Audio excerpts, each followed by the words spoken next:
That's it. I've gotten to my limit. Dad, why are you so angry? From today onward, I never want to see or hear from you again. You're no longer my son. You're dead to me. I cannot have a stain like you on my name. So I'm a stain on your name now, aren't I? And why exactly? Because I took on a few silly tattoos? A few? Your entire body is covered in tattoos, Andrew. Do you know how irresponsible that makes you look? You look like a Loch Ness monster. Maybe you'll tattoo your eyeballs next. Actually, I was kind of considering that too. You see what I'm saying? No remorse whatsoever. You don't even feel remotely sorry for what your irresponsibility has cost me in my company. Remorse? Why? You want me to feel sorry for doing what I love? Why should I do that? You're a worthless son. You know that, right? I've lost a lot of contracts in the past few months because of you. Some of my associates think I'm the father of a hoodlum. One even said I can't handle his job if I can't handle my son. Can you imagine that? So I'm guessing you want to handle me now. Exactly. I need you out of my business and out of my life before it gets out of hand. Okay, but you remember that I was the one who helped you reel in all the contracts you currently work on, right? You lost your flair for pitch-perfect presentation years ago, Dad. You buried them all in the numerous women you brought to bed. Don't you dare talk to me like that, boy. I am your father. Are you? I thought you were disowning me just now, no? Get your story straight, Dad. I think it will interest you to know that I have another son, too. Before you start feeling yourself so much, Brandon is my well-groomed, picture-perfect son.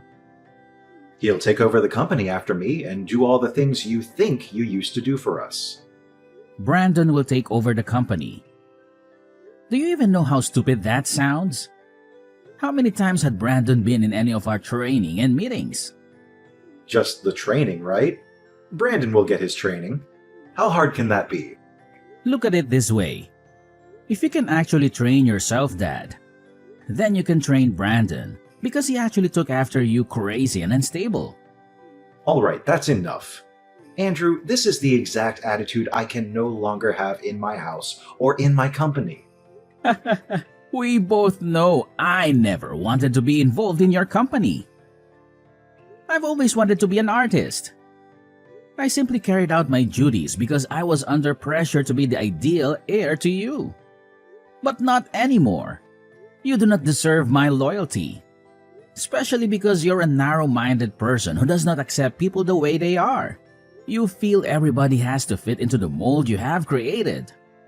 That's not true. You know, I was proud of you in the beginning. Only because you never knew you'd have another son. You've always told me this. You kept me because you thought Brandon would never come along. You planned to usurp me even from birth. Your mother abandoned you after giving birth to you. She no longer wanted to be with me, so she left. She threw you onto a busy highway, just hoping a car would run along and crush you to shreds. That's why you have that disgusting scar on your wrist.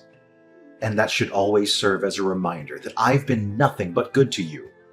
You should be grateful. You shouldn't have brought this up, Dad. You know I took my first tattoo just to cover up that scar. Do you always have to say things that hurt me? I don't care how you see it, Andrew. You're a lot of bad luck, and I just want you out of this family. Fine, I'll leave. Thank goodness. I'll send in documents for you to sign in this regard. Documents? Yes, accepting that you're no longer a part of this family. Relinquishing the family name and all whatnot. You'll no longer have access to the house or any rights to my company. Is that all? Yes, and please make it quick. I need the documents returned to my desk as soon as possible. I'll do all that you've said. However, the same arrangement applies to you. I'm no longer your son. Never call, text, or contact me ever again for any reason whatsoever. I'll also not be available to fix things when Brandon eventually messes everything up for you. Ha ha, you wish. You can go to hell for all I care. Just make sure you never return. Hi, bro. I need us to talk.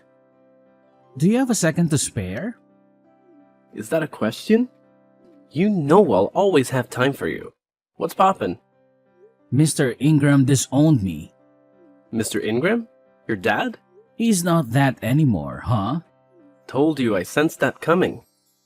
You shouldn't have gotten those tattoos he expressed he didn't want you to get.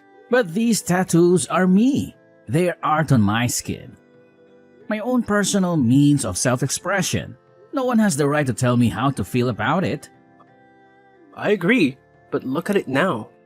You've lost your place in the Ingram Empire, all because of your stubbornness. You could have at least waited until your family inherited the business before you unleashed your tattoo spree. Don't you think? In a way, I am happy things happened when they did because I never really wanted to be a part of the company in the first place. Attending board meetings, nerve-wracking brainstorming, and having to act all nice to people I genuinely hate. All that was a lot for me to handle, bro. I really could have quit at some point myself if he had not already disowned me. Mr. Ingram just made my ordeal a whole lot easier. It's the way you say Mr. Ingram, as if he was never your father. Was he, though? You're very rock-headed. You know that, right? Yeah, I agree. Enough about that silly man already. So what's the plan? I just need a place to crash for the night. You know, you didn't really have to text me. You could have just come straight to my place. I honestly didn't want to be a bother. You can never bother me. You're my bro. Or have you disowned me too? You joke about everything. I'm sorry. Just pull up at the crib. Thanks a lot, Kevin. I'll be gone before you know it. You can stay as long as you like. I don't mind. I was hoping to get my own place soon, though. We'll discuss that when you get here. Let's start by getting you off the streets. Thank you so much, bro. You're a lifesaver. It's really nothing. The little things brothers do for each other, right? Yeah.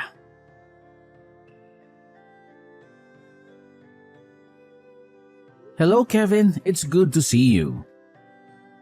Andrew, my friend, how are things going? I know it's quite late, but I wanted to express my gratitude for your assistance with my move tonight. Your friendship means a lot to me. Don't mention it, Andrew. That's what friends are for, right? By the way, your new apartment looks fantastic. Yes, it does. And can you believe it? Miss Rebecca let me move in without asking for any rent up front or a security deposit. That does seem a bit unusual, doesn't it? It does seem a bit strange, but it could also be a fortunate turn of events, don't you think? It could be, but something about this situation feels a bit off to me. I was actually going to ask you about that. Why do you think Miss Rebecca made us hot coffee and cookies just because I was moving in? Is she always this hospitable to her tenants? How would I know? Well, you're the one who recommended her to me. All I can tell you is that she's a kind woman, and she treated me well when I was dating her daughter. You dated her daughter? Yes, I did. And when I was in a tough spot, she let me stay in one of her apartments. So you're saying she can be a bit overbearing at times? I wouldn't necessarily call her overbearing. But she joined us when we were watching the games. That seemed a bit intrusive to me. Well, you could have asked her to leave if you felt uncomfortable. I didn't want to appear ungrateful. I understand where you're coming from. To be honest, I kind of enjoyed the attention she gave me. Oh, really, Andrew? No, it's not like that. It's just that, for the first time in my life, I felt cared for by a woman. It was almost like having a mother. She's called me numerous times to check on how I'm settling in. It feels like we've known each other for years. For once in my life, I felt loved and appreciated despite all my tattoos and everything else. I get what you're saying, Andrew. But just remember not to get too comfortable with this situation. You don't want things to get complicated between you and your landlady. Oh, look, she's calling me again. At this hour? Do you think she might need something from you? I'm not sure. All I know is that every game has an end. Let's just hope it's not what we're thinking. Yes, let's hope so.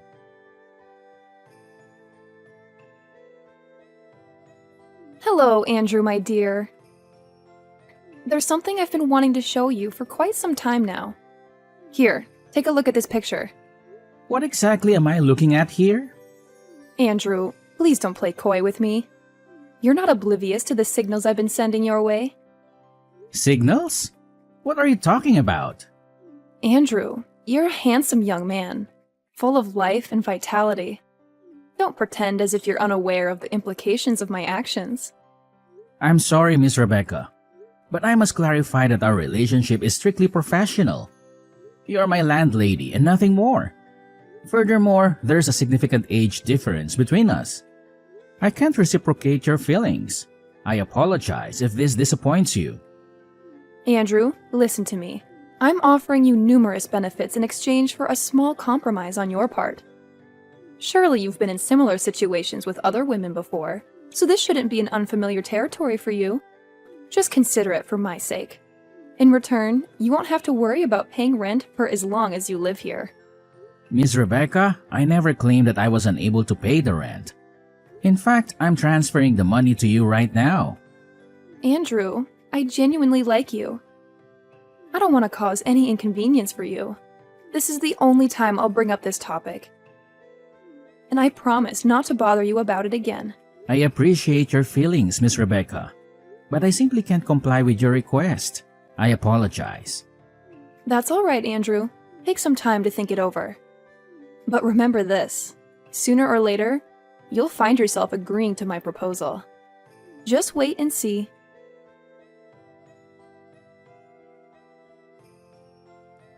Hello, Andrew. I hope you're doing well. Miss Rebecca, what do you want from me this time? You've been calling me nonstop. I don't want anything from you, Andrew. I just felt the need to apologize to you for my inappropriate behavior. Apologize? For what? For the way I acted earlier. I realize now that it was wrong of me to make advances on you. It's all right, Miss Rebecca. I'm not angry with you, but you should know that everyone in this complex holds you in high regard. You wouldn't want to tarnish that respect by behaving inappropriately. No, of course not. I don't usually behave like that. It's just that the moment I laid eyes on you, Andrew, I felt an intense attraction towards you. It was as if we had known each other for a lifetime. My initial instinct was to pursue a romantic relationship with you, which is why I was so forward with you. But now I realize that my approach was wrong. You remind me so much of my son. Your son? Yes, my son, King. I lost him when he was just 2 years old. I had to leave his father because I feared for my life, but that decision turned out to be the biggest mistake of my life. When I tried to get him back, his father had already left town with him. The fear of never seeing my son again was haunted me ever since. But when I saw you... I'm sorry. I shouldn't burden you with my sad stories. No, it's okay, Miss Rebecca. We all experience loss at some point in our lives. In fact, I never knew my mother either. My father told me she left us when I was 3 years old. Oh, Andrew. I'm so sorry to hear that. It's all right, Miss Rebecca. Sometimes sharing our tragic experiences with others helps us overcome them. Would you like to continue your story? Well, there isn't much more to tell. We were married for 3 tumultuous years because his father insisted on it. If he hadn't married me, he wouldn't have been appointed as the CEO of his father's company. But more than that, they needed an heir to carry on the family legacy. So after our son was born, Leonard didn't want anything more to do with me. He became violent and made several attempts on my life. Despite everything, I stayed because of our son. But one day it became too much. Did you say Leonard? Yes, Leonard. He was a cruel and wicked man. Pure evil. That day, he wanted me out of his house immediately, but I refused to leave without my son.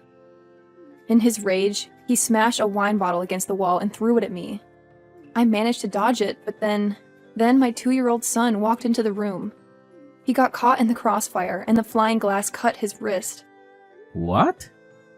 That day was the last time I saw him.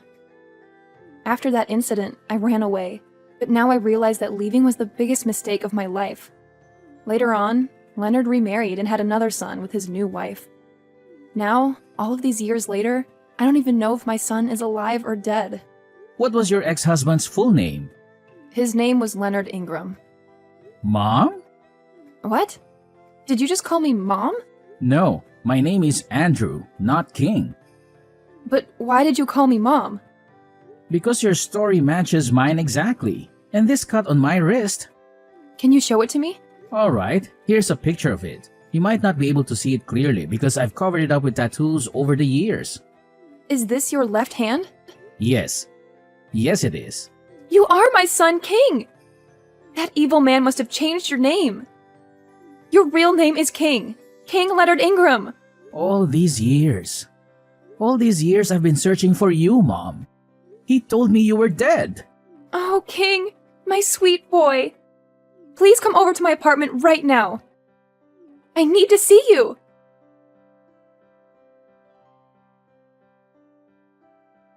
Come back home, Andrew. I need you. Excuse me? Who is this? And how did you get my number? How can you not know who I am? I'm your father, boy, and don't play dumb with me. I know you've been keeping tabs on me. Correction. I'm no longer a boy. I'm a grown man now. And secondly, I don't have a father, so I don't know who this is. And thirdly, I haven't been keeping tabs on you. You're just too famous for your own good. Enough with this nonsense. I want you to come back home right now. You're the only one who can save the company. You don't have any right to command me in that matter, Mr. Ingram. Especially not after you threw me away like trash. I blocked your number before, and I'll do it again right now. Because I do not want to have anything at all to do with a barbaric abuser like yourself. I would watch how you speak to me if I were you. You owe me everything, Andrew. Everything. But you're not me. And that's the amazing part. And no, I don't owe you anything, Mr. Ingram. As a matter of fact, you owe me an apology for all the years of pain and suffering you caused me. I really didn't go through the trouble of getting a new line and searching for your contact just to banter words with you. Just come home and fix things.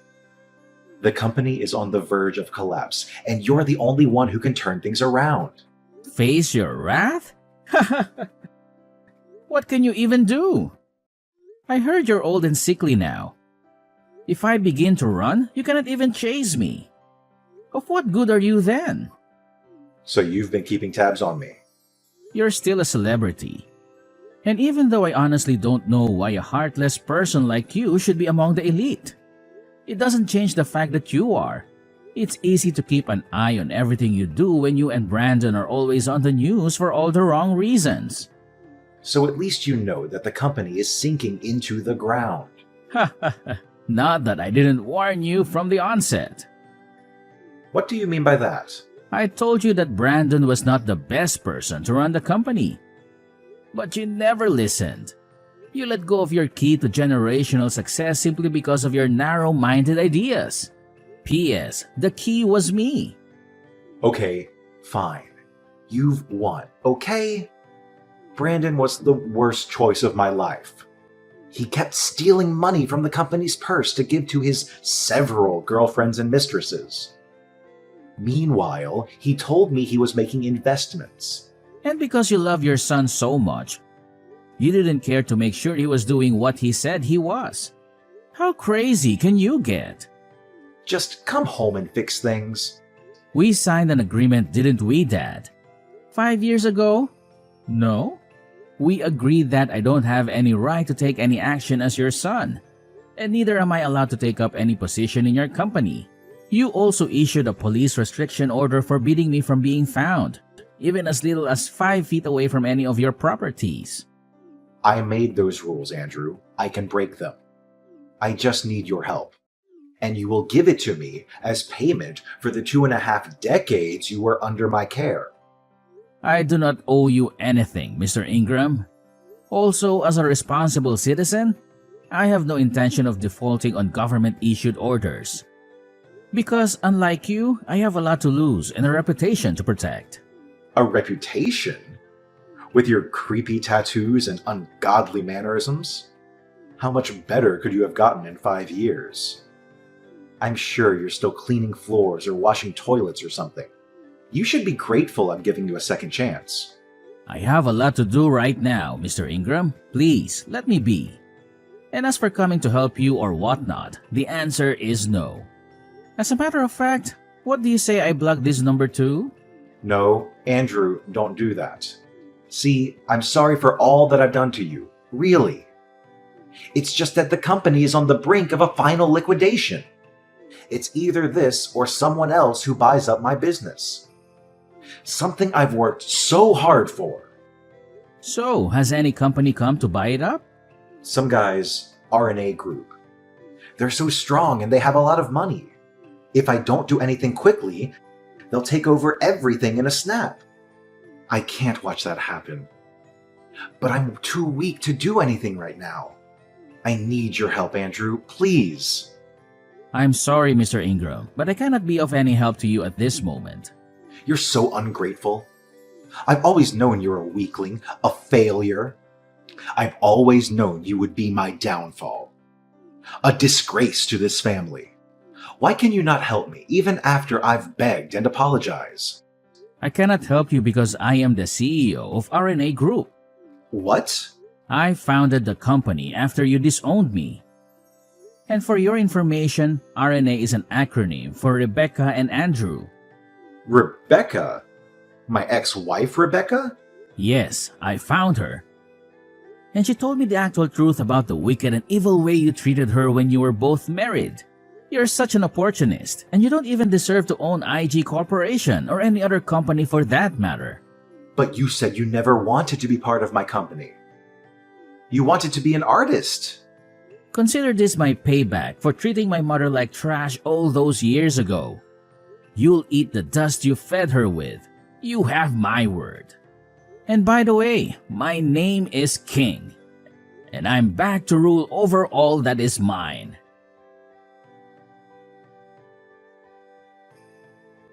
As the CEO of RNA Group, I had the resources and influence to rescue IG Corporation from the brink of collapse. However, I had no intention of simply bailing out my father's sinking ship with a generous donation. I had a better plan in mind. I negotiated a merger between the two companies, proposing that my mother, Rebecca, be appointed as co-CEO alongside me. Rebecca, a brilliant businesswoman and the rightful heir to the empire, had suffered for years at the hands of my dad. She had been forced to leave him and me when I was just a toddler, after he tried to kill her with a broken wine bottle. The board members, eager to save their company, quickly rallied behind the idea. Leonard, realizing he had no other choice, begrudgingly agreed to the merger. As the ink on the agreement dried, Rebecca and I took the helm of the company. Together, we breathed new life into IG Corporation. My innovative ideas and my mom's strategic vision revitalized the once faltering empire in a surprising turn of events. We introduced new products and services, expanded our market share, and improved our customer satisfaction. My unconventional appearance and tattoos became symbols of creativity and resilience. In the end, Leonard and Brandon were ousted from the company and their family home, ultimately turning the tables and returning Leonard to a life of retribution and regret. He had lost everything he had worked so hard for, while I had gained everything he had taken away from me. Oh, sweet revenge.